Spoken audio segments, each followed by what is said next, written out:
Ok, buenas noches.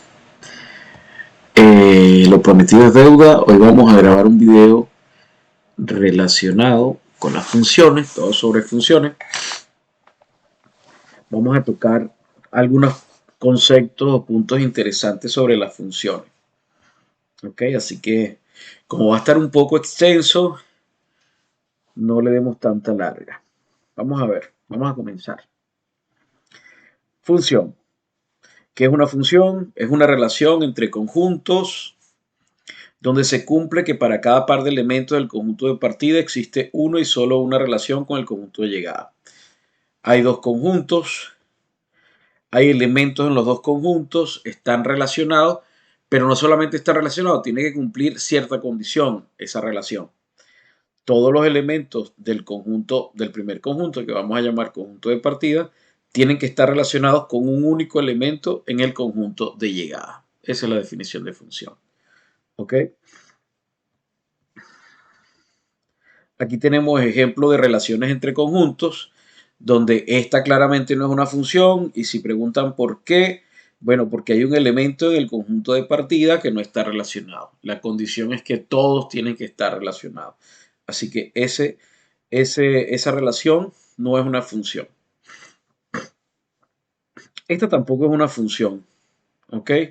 ¿Por qué? Hay un elemento en el conjunto de partida que si bien está relacionado con dos elementos del conjunto de llegada.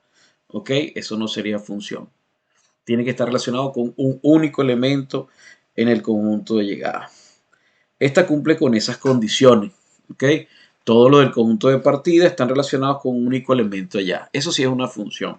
Puede llamar la atención el C, porque está relacionado con dos elementos del conjunto de partida, el 3 y el 4.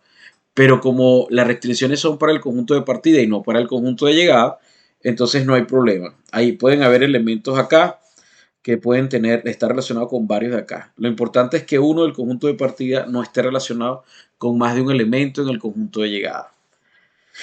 Así que ese sí sería función. ¿Ok? ¿Cómo se denotan las funciones?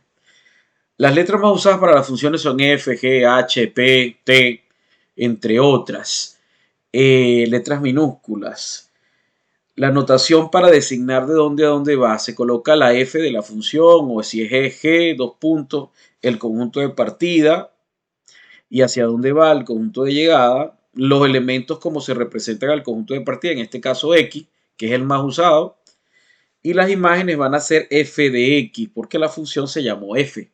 Si la función se hubiese llamado G, entonces las imágenes las vamos a representar como G de X. Y sí, me adelanté. Los elementos del conjunto de llegada se conocen como las imágenes y los del conjunto de partida se conocen como las preimágenes. Función definida como una fórmula matemática. Muchas veces para establecer la relación entre dos funciones se da una fórmula matemática y a través de esta fórmula nosotros podemos saber con qué elemento está relacionado cada uno de los elementos del conjunto de partida. Si yo quiero saber con quién está relacionado el 1, con qué elemento del conjunto de llegada, lo que tengo que hacer es sustituir el 1 en la fórmula, como en este caso, ¿quién es la imagen del 1? Bueno, ¿qué hace la fórmula? Eleva al cuadrado lo que entra acá y le suma 1. Entonces sería 1 al cuadrado más 1, eso es 2. Eso implica que el 1 está relacionado con el 2. El 3, ¿con quién está relacionado? Sería 3 al cuadrado más 1, 9 más 1, 10. Está relacionado con el 10. Ah, correcto. Ya teniendo todas las relaciones, nosotros podemos hacer un diagrama. Este diagrama se llama diagrama sagital y se utiliza para cuando los conjuntos son finitos y pequeños. Esta es la relación de los conjuntos, ¿ok? La imagen del 1 entonces era el 2, la del 3 era el 10, la del 5 era el 26 y la del menos 2 era el 5, ¿ok? Función real de variable real. Una función es real cuando el conjunto de llegada es el conjunto de los números reales, ¿ok? Y de variable real cuando el conjunto de partida también es, no los números reales completos, puede ser los números reales, pero también puede ser un subconjunto. Esto significa que puede ser un conjunto más pequeño también. Entonces, cuando la función va de un conjunto de los reales a los reales, se le llama función real de variable real. Esta función no las podemos graficar en el plano cartesiano, a no ser que sean finitos, ¿no? Los conjuntos el conjunto que tomemos de acá. Pero cuando son infinitos, utilizan, perdón, dije el plano cartesiano, no se puede representar un diagrama sagital como está acá arriba, no. Entonces para ello optamos por el plano cartesiano, ¿ok? Para graficar funciones reales de variable real. Acá hay un ejemplo, fíjense, esta función eh, de R a R, definida como 3x menos 5, está definida con esta fórmula matemática. Como este conjunto de partidas es infinito, no podemos intentar hacerlo como en el caso anterior que le dábamos todos los valores del conjunto de partida. Aquí yo no le puedo dar infinitos valores, pero le doy lo suficiente como para saber cómo se comporta la gráfica. En este caso, este tipo de funciones son funciones lineales y siempre van a dar una recta. Entonces, con dos valores que se les dé, es más que suficiente para saber cuál va a ser el recorrido de la gráfica. Le doy el 1, ¿ok? La imagen me da menos 2, se le da el 2, la imagen en este caso da 1, estos puntos se grafican en el plano cartesiano, el punto 2, 1 que está acá, el punto 1 menos 2 y se unen, ¿ok? Esa es la gráfica de la función. El eje de las abscisas es el eje X, el eje de las ordenadas es el eje Y, el conjunto de partida es el eje X, conjunto de llegada es el eje Y. ¿Ok? Los puntos que caen sobre la recta significa que pertenecen a la gráfica, pertenecen a la función como tal. ¿Ok? Muy bien. Y cada vez que yo escoja un punto, por ejemplo, si hablo, este es el punto 2, 1, lo que estoy diciendo es que la imagen del 2 bajo la función es 1. ¿Ok? Ese punto pertenece a la gráfica y lo que significa es eso, que la imagen del 2 es el 1. Correcto. Hablemos ahora del dominio de una función. Muchas veces no nos dicen cuál es el conjunto de partida. O bueno, vamos a definir primero qué es el dominio y qué es el recorrido de una función. Dominio. Todos los elementos del conjunto de partida, aquí está, tal que para él existe un elemento en el conjunto de llegada y ellos estén relacionados. Es decir, la imagen de CX sea SI. ¿Ok? Entonces, todos los que cumplan con eso, todos los elementos de X que tengan un elemento en Y que estén relacionados, pertenecen al dominio. Básicamente son todos los que están acá que están relacionados. ¿Ok? Pero como para que sea función, todos los elementos del conjunto de partida tienen que estar relacionados, entonces el dominio de la función es todo el conjunto de partida, básicamente. El recorrido de una función o rango de una función, también se le puede conocer como rango de una función. Entonces, de forma análoga, este va a ser el conjunto de llegada. Los elementos del conjunto de llegada, ¿ok? Los elementos que pertenecen a B, tal que existan elementos en A, y la imagen de ese elemento de A es ese elemento del conjunto de llegada. O sea, lo que dice acá es que ahora son los elementos del conjunto de llegada que están relacionados. ¿Ok? Eso es el recorrido de la función. Acá, por ejemplo, tenemos la gráfica de una función. En la gráfica de una función, ¿cómo podemos observar el dominio y el recorrido de la función? El dominio son los valores que toman el conjunto de partida. En este caso, hay gráfica de acá hacia acá. Estoy viendo el eje X. ¿Ok? Yo creo que no deberíamos exagerar en el trazo. Aquí, estos valores están tomando en el eje X. Evidentemente, el dominio va desde 3 hasta más infinito. Y en el eje Y está tomando los valores que van desde acá, todos los valores porque esto va subiendo. Se supone que esta función crece infinitamente. ¿Ok? Entonces el recorrido va de 0 a más infinito. ¿Cómo podemos ver el dominio de una función si observamos la gráfica? Vamos a suponer que me dan una gráfica de una función y me dicen, la función hace esto. ¿Ok?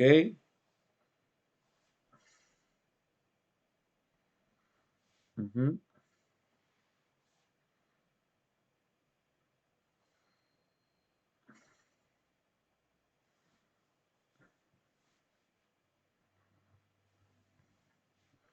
Supongamos que este sea el punto -4, que este sea el punto 3.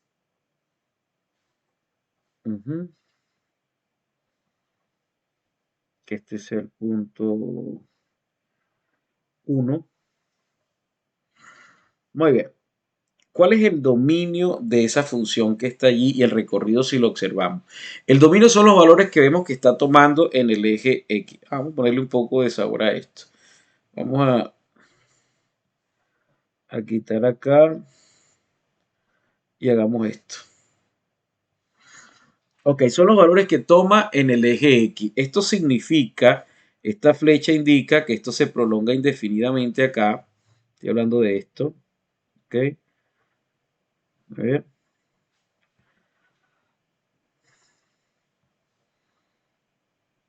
Se prolonga infinitamente. Correcto. ¿Qué valores está tomando esa función en el eje X? En el eje X es claro que está tomando de acá hasta más infinito porque esa función se está prolongando hacia la derecha. Ese sería el dominio de esa función. El dominio de esa función f, dominio de f va desde 4 a más infinito. Los infinitos siempre van abiertos. Y esto que está acá implica que no está tomando el punto 4 porque hay una bola abierta acá. Entonces, como no está tomando el 4, sería abierto desde el 4. ¿Ok? Ahora, el recorrido de la función. Hay que observar el eje Y para poder determinar el recorrido. Y vemos que la función tiene gráfica desde acá hacia arriba. ¿Por qué se prolonga? Porque esa función va a crecer. Va a ir hacia arriba y hacia la derecha. Entonces, por eso se está moviendo acá hacia el infinito de este lado y hacia el más infinito también en el eje Y, porque ella va creciendo hacia allá. ¿Ok?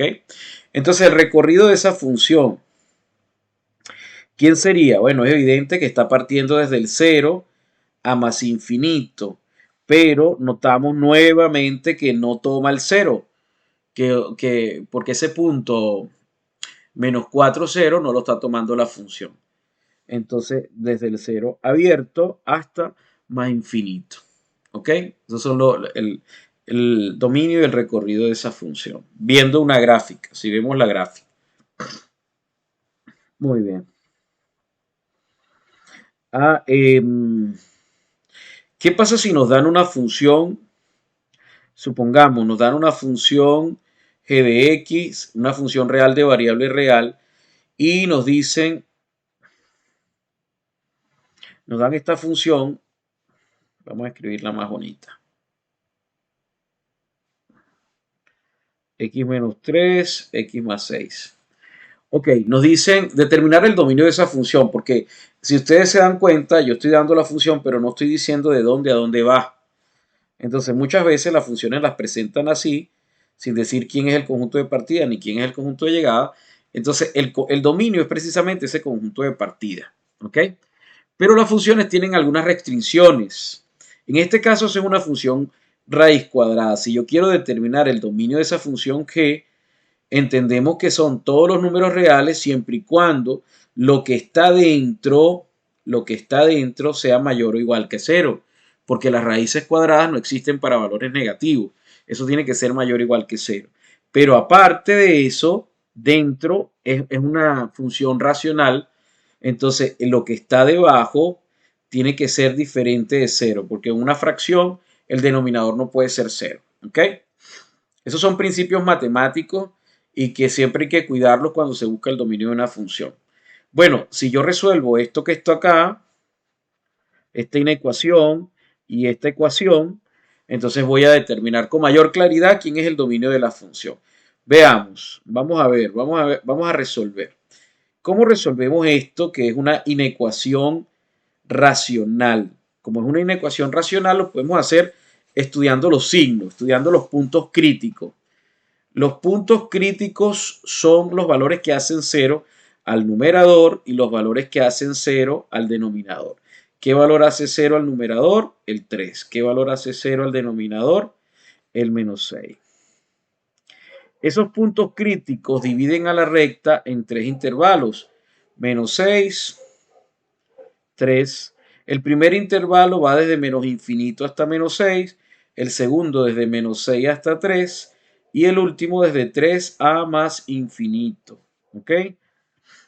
Ajá. Fíjense que la desigualdad es una desigualdad no estricta, puede ser cero. Esta desigualdad va a ser cero cuando el de arriba sea cero, es decir, que puede tomar el valor de 3. Por eso aquí estos intervalos cuando sea el 3 van a ir cerrados. Pero el de abajo no puede ser cero, el x más 6 no puede ser cero porque está en el denominador. Entonces allí el intervalo va a ser abierto. ¿Ok? Muy bien. Entonces, en esos intervalos hay un cambio de signo y por eso los estudiamos. Vamos a ver qué pasa en este intervalo, qué pasa en este y qué pasa en este. ¿Qué pasa en ese intervalo con el numerador? ¿Qué pasa en ese intervalo con el denominador? ¿Y qué pasa cuando los dividimos? Cuando dividimos el numerador entre el denominador. Nosotros andamos buscando valores que hagan que esa división sea mayor que cero. ¿Ok? Eso es lo que hay que cuidar. Entonces vamos a ver. Si se cumple para un valor, se cumple para todo. Si le damos un valor que esté acá dentro de este intervalo, un valor cualquiera, yo le voy a dar el menos 7 para estudiar el signo. Si le doy el menos 7, vamos a ver si lo puedo poner de otro color para que no se pierda. X igual menos 7 si lo sustituyo, acá va a dar negativo, acá va a dar negativo y la división va a dar positiva porque menos entre menos va más. En el intervalo del centro le podemos dar el 0 porque está dentro de ese intervalo. Si le damos el 0 acá al numerador de esa función racional, entonces me va a quedar negativo. Si le damos el 0 acá va a quedar positivo y menos entre más da menos. Un valor que esté acá, bueno, vamos a darle el 4. Si le damos el 4, aquí queda positivo y más entre más es más. Como estoy buscando los valores que hagan que esto sea mayor o igual que 0 y lo cumplen solamente estos dos señores que están acá, este lado y este lado, es decir, este intervalo y este intervalo, ellos son el dominio de la función. ¿Ok? Entonces el dominio de la función es el intervalo que va desde menos infinito hasta menos 6 abierto, unido con el intervalo abierto que va desde menos 6, perdón, desde 3 a más infinito. ¿Ok? Ese sería el dominio de la función. Muy bien. Álgebra de funciones. Resulta que las funciones pueden sumarse, restarse, multiplicar y dividir. Pero en realidad, acá están las definiciones. Una suma de función es la suma de las imágenes. Una multiplicación de funciones es la multiplicación de las imágenes. Y así, si yo quisiese sumar dos funciones o multiplicar, vamos con un ejemplo de multiplicación. Supóngase que tengo una función f de x que es x cuadrado menos 5 y g de x es una función que es 1 partido x, ¿ok? Y yo quiero saber quién es el producto de esa función. Entonces, ¿quién es f por g de x? Entonces tengo que multiplicar f de x por g de x. Multiplicar las imágenes de la función. ¿Quién es f de x? X cuadrado menos 5. Y eso lo voy a multiplicar. ¿Quién es g de x? 1 por x. ¿Ok? ¿Se puede multiplicar? Sí, esta expresión puede multiplicar a este. Quedaría x cuadrado partido x. Y puede multiplicar también a este. Quedaría menos 5 partido x. ¿Ok? Aquí podemos simplificar una x con una x de acá. Me queda x. Me quedaría x menos 5 partido x. ¿Ok? Muy bien. Eso lo podemos cancelar porque sabemos que la x tiene que ser diferente de 0 para que esta función exista. Entonces ahí podemos cancelar. Y este que está acá es el producto de esas dos funciones. Si nos mandasen a buscar la imagen de un elemento, vamos a suponer, busque la imagen del producto para el 2. ¿Quién es la imagen del 2? Tengo dos opciones. O hacer la multiplicación de las imágenes, como hicimos arriba, o sustituir directamente en la función f y en la función g, que es a veces hasta más rápido. Es decir, esto va a ser f de 2 por g de 2. Entonces sustituyo ese 2 tanto en la función f como en la función g y los multiplico. En la función f sería 2 a la 2 más 5 por 1 partido 2. Entonces aquí es 4 más 5, 9. 9 por 1 medio es 9 medio. ¿Ok? Ese sería la imagen del 2 de la función producto de esas dos funciones. También se pueden sumar, se pueden dividir. Es muy sencillo realmente. Monotonía de funciones. ¿Qué significa esto de monotonía? Una función puede ser creciente, decreciente, ¿ok? En un intervalo. Si yo quiero saber qué pasa en un intervalo, ¿verdad? ¿Qué pasa con el crecimiento, decrecimiento de esa función? Tengo que analizar lo siguiente. Fíjense cómo está definido el crecimiento, ¿no? Si yo sé que para todos los valores del intervalo, si yo agarro 2 y veo quién es mayor, si la imagen del mayor es también mayor, es mayor que la imagen del menor, entonces la función es creciente. ¿De qué estoy hablando?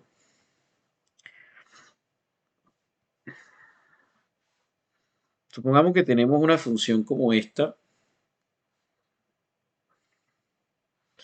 y yo quiero saber en el intervalo de 0 hasta 2 cómo es, cómo es la monotonía o si es creciente o decreciente esa función. Bueno, resulta que, a la que lo haya dibujado bien, si yo tomo valores acá, ¿ok? Vamos a llamar este valor x2 y este x1. Estoy trabajando dentro del intervalo que va desde 0 hasta 2. ¿Ok? En este intervalo, de 0 hasta 2. ¿Qué pasa con la función allí? Ah, ok. ¿Quién es la imagen del 1? La imagen del 1 tiene que caer acá. Vamos a llamarlo I1. Y la imagen del 2, I2. Dense cuenta de una cuestión. En el eje X, ¿quién es mayor? Siempre el que está más a la derecha. Aquí X2 es mayor que X1 claramente porque se encuentra más a la derecha. Y en el eje Y es mayor el que está más arriba. Es decir, I2 es mayor que I1. ¿Que I2 quién es? La imagen del X2 es mayor que la imagen del X1. Entonces, esta función es creciente en ese intervalo porque el hecho de que este sea mayor que este implica que la imagen del mayor es mayor que la imagen del menor, entonces la función es creciente en ese intervalo. Gráficamente es fácil de ver, ¿no? Porque si a medida que yo me muevo hacia la derecha, la función va hacia arriba, entonces la función crece. Ahora, pero si nos movemos hacia la derecha y la función va hacia abajo, la función decrece. Por ejemplo, supónganse, me dicen, estudie los intervalos de crecimiento y decrecimiento en la siguiente función. Está como el ejemplo anterior. Vamos a suponer que aquí está un 5. Y que aquí está un 2 y aquí un 3.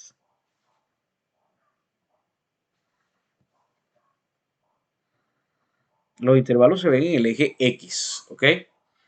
Ah, aquí me falta saber a quién corresponde este punto. Vamos a poner que al 1, ¿ok? Entonces, bien, aquí hay 1, 2, 3 cambios de crecimiento y decrecimiento. Esta función acá claramente está creciendo. Hasta aquí crece esta función.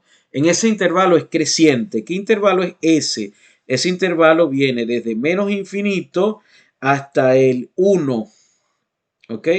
Hasta acá esta función crece. Podemos siquiera tomar el 1 abierto.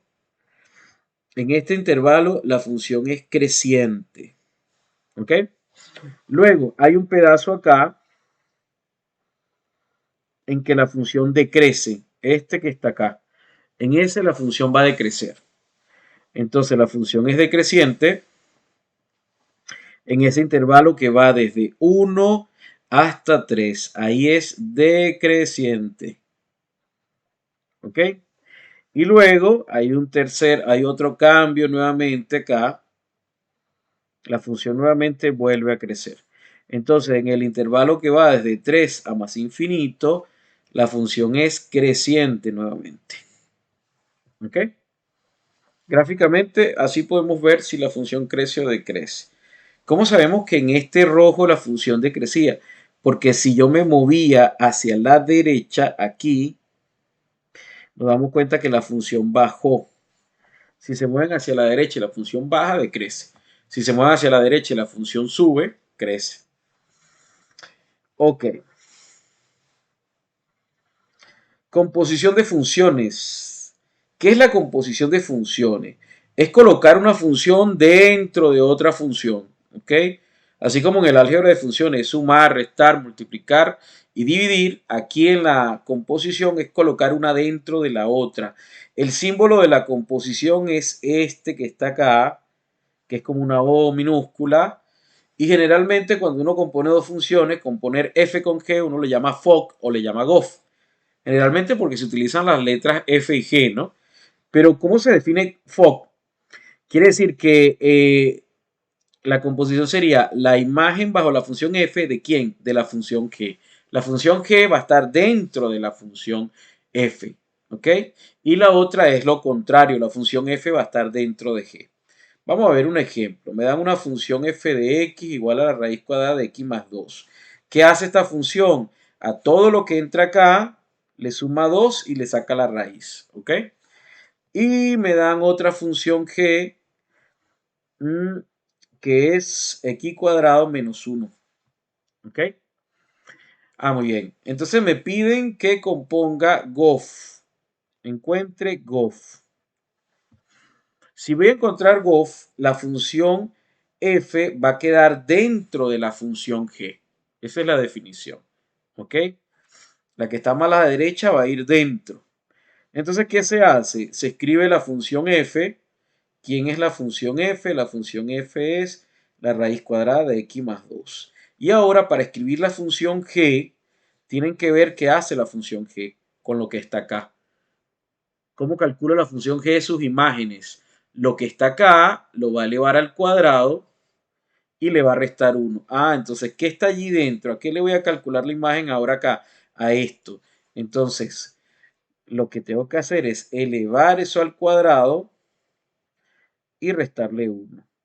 Como estas son operaciones contrarias, el cuadrado se va con la raíz y queda x más 2 menos 1, queda x más 1. X más 1, ¿ok? Porque estos dos se pueden agrupar. Esa sería la composición de esas dos funciones. Y si tengo que componerle al revés, si busco FOC de X, ¿quién es? FOC de X sería F de G de X. Entonces aquí va a ser lo contrario. Voy a colocar primero la función, G. ¿Quién es la función G? X cuadrado menos 1. Y luego voy a buscar la función F. ¿Qué hace la función F? A lo que esté acá, le suma 2 y le saca la raíz. Entonces yo tengo que agarrar eso que está allí, que es x cuadrado menos 1, sumarle 2 y luego sacarle la raíz. Esto sería raíz cuadrada de x cuadrado más 1. Ese sería, ese sería la composición de FOC. ¿Ok? Y bueno, si me mandan a determinar un elemento, por ejemplo, F compuesto con G, me mandan a calcular la imagen de un medio de la función compuesta. Bueno, como ya está compuesta acá, la composición es esa que está allí. Entonces básicamente es sustituir en esa composición un medio al cuadrado más 1, ¿ok? De la composición. Un medio al cuadrado es un cuarto más 1 es 5 cuartos. 5 cuartos, ¿ok? El 5 no tiene raíz exacta, pero el 4 sí, que es 2. Entonces queda raíz de 5 medio. Esa sería la imagen en esa función compuesta. Muy bien. Biyectividad. ¿Qué es la biyectividad? La biyectividad responde a dos cosas, la inyectividad y la epiyectividad o sobreyectividad, como se le quiera decir. La inyectividad habla sobre la relación uno a uno entre los elementos de cada conjunto, ¿no? En realidad la inyectividad lo que viene es a cuidar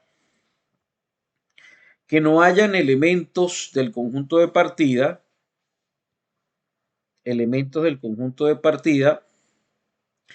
que tengan la misma imagen, ¿ok?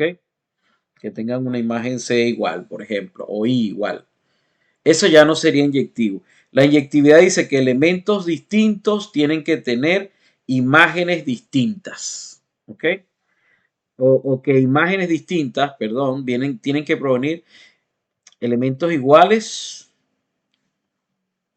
Elementos iguales tienen que provenir de imágenes distintas. Sí, el recíproco es que elementos distintos tienen que tener imágenes distintas. Lo voy a copiar acá, que parece un trabalengua ya. ¿Qué es lo que dice la inyectividad? Imágenes iguales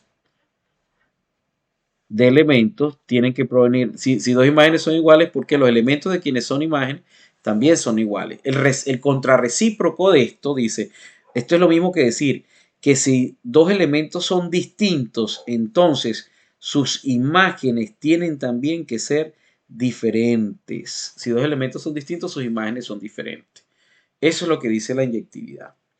Básicamente lo que cuida es lo que dije, ¿no? Si yo tengo un elemento acá y otro elemento acá, la imagen de este no puede ser igual a la imagen del otro. No, tiene que ser diferente, ¿ok? Tiene que tener otra imagen. Eso hace que la relación sea uno a uno, ¿ok? Es claro que hay funciones que no son, que no son inyectivas, como las funciones como las funciones cuadráticas. Esta función, por ejemplo, x cuadrado más 2, no es inyectiva. ¿Ok? ¿Por qué no es inyectiva? Bueno, porque esa función, aquí la imagen del 0 da 2, del menos 1 da 3,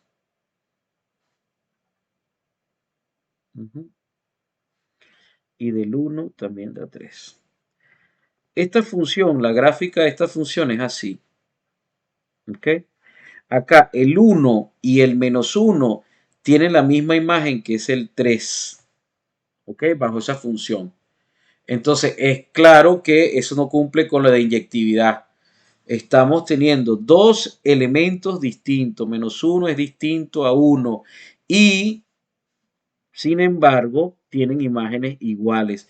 Recuérdese que la definición dice que si ellos son diferentes, tienen que tener imágenes distintas. Y no, aquí está sucediendo que las imágenes de los dos son iguales.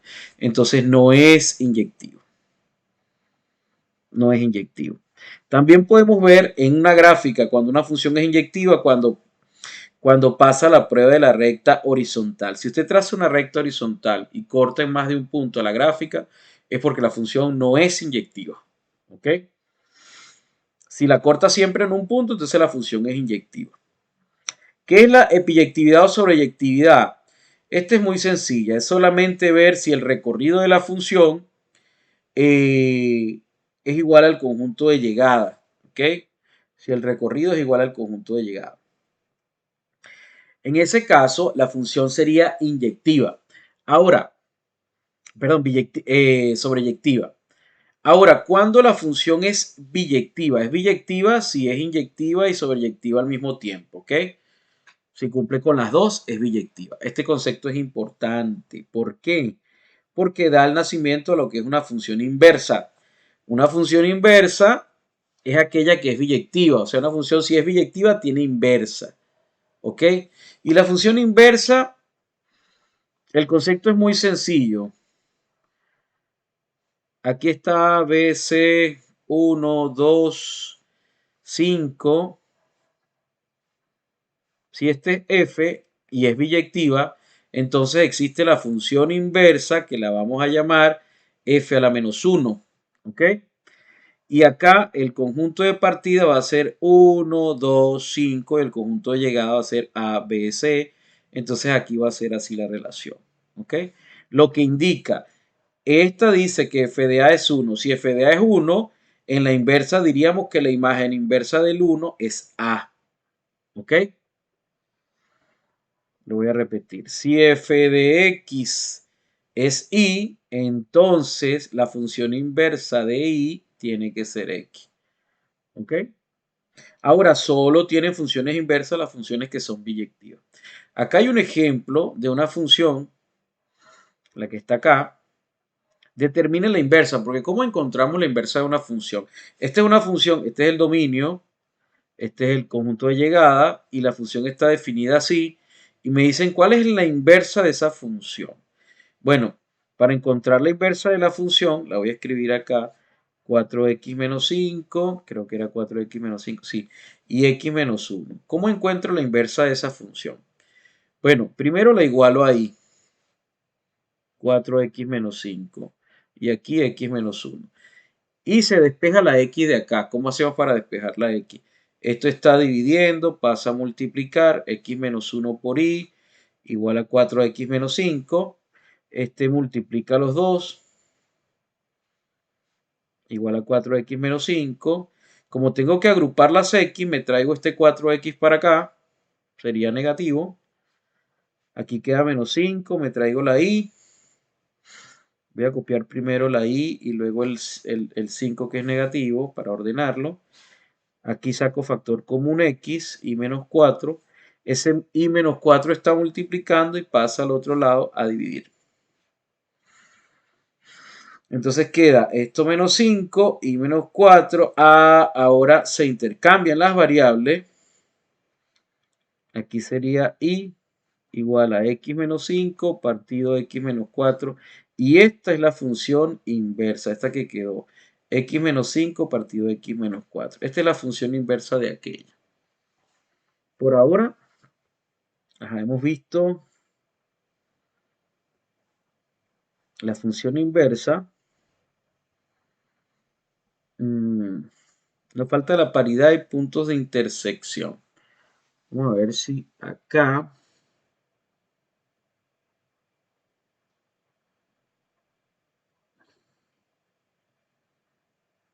Ujú.